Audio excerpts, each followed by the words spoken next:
नमस्कार, जनता के लिए जनता की आवाज जनता समाचार में आपका स्वागत है। मैं हूं आपके साथ कंचन। आइए चलते हैं खबर की ओर।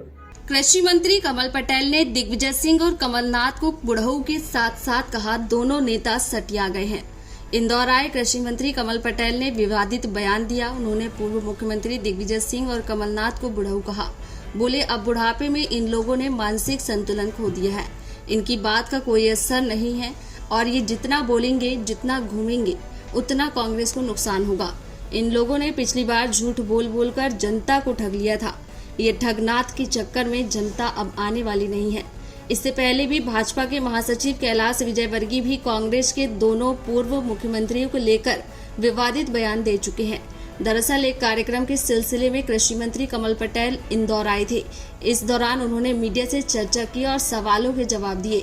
उनसे पूछा गया कि दिग्विजय सिंह का कहना है कि 2000 का नोट बंद ही करना था, तो इसे शुरू क्यों किया गया।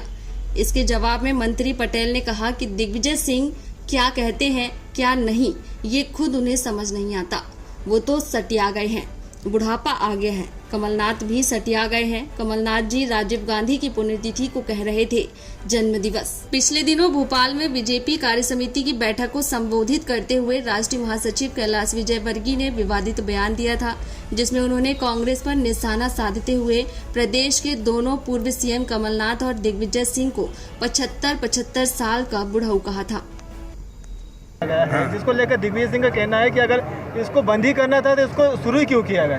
क्या चालू 2000 का नोट। देखो दिग्विजय सिंह क्या कहते हैं क्या नहीं कहते हैं, खुद को समझ में नहीं आती। वो तो सटिया गए हैं, बुढ़ापा हो गया है। कमलनाथ भी सटिया गए हैं। अब कमलनाथ जी राजीव गांधी जी की पुण्यतिथि को कह रहे हैं कि शुभ दिन है।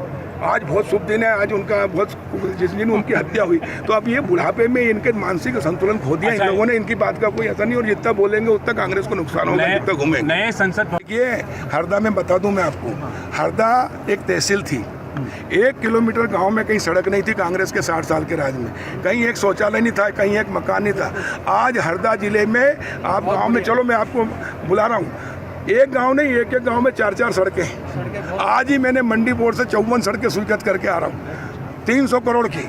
और इंडोर स्टेडियम में 15 करोड़ का वो शुभारंभ कर रहा हूँ। बाईपास रोड है, रिंग रोड है, 4 लेन है।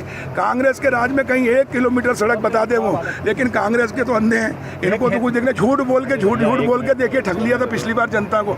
ये ठगनाथ के चक्कर में अब जनता आने वाली नहीं है। और ये जो चलो चलो कह रहा था ना, अब जनता कहेगी चलो चलो, वोट मांगने जाएंगे जब कहेगी चलो चलो, बहुत बेवकूफ बन गए, हम नहीं बनने वाले। अपनी बंसल कौन है जो यात्रा निकाल रही है? देखिए कांग्रेस के नेता हैं, कार्यकर्ता हैं, चुनाव है, लड़ना चाहते हैं, तो जो चुनाव लड़ना चाहता है वो अपनी अपनी यात्रा निकालें। उसमें राजनीति में कोई बुराई नहीं है, खूब निकालें। लेकिन आज हरदा जिले में, मध्य प्रदेश में सबसे अधिक ट्रैक्टर है तो हरदा जिले में। एसी ट्रैक्टर खरीदता किसान तो हरदा जिले में। गेहूं उत्पादन में देश में नंबर 1 हरदा जिले में। चना उत्पादन में देश में नंबर 1 हरदा जिले में। और तीसरी फसल मूंग की तवा डैम का पानी छुड़वाकर हमने तीसरी फसल दी और 7,755 रुपये कुंटल में खरीद रहे हैं। 1 एकड़ पे किसान को 20,000 का फायदा हो रहा है। सुनो तो सही यार। और 4,500 करोड़ की मूंग हुई है हरदा और नर्मदापुरम में तीसरी फसल के रूप में, और 100%। ये थी आज की खबर। और खबरों को देखने के लिए हमारे चैनल को लाइक करें, शेयर करें, सब्सक्राइब करें और बेल आइकन की बटन को दबाना ना भूलें। आप देख रहे हैं जनता के लिए जनता की आवाज जनता समाचार। अन्य खबरों के लिए हमारा चैनल सब्सक्राइब करें।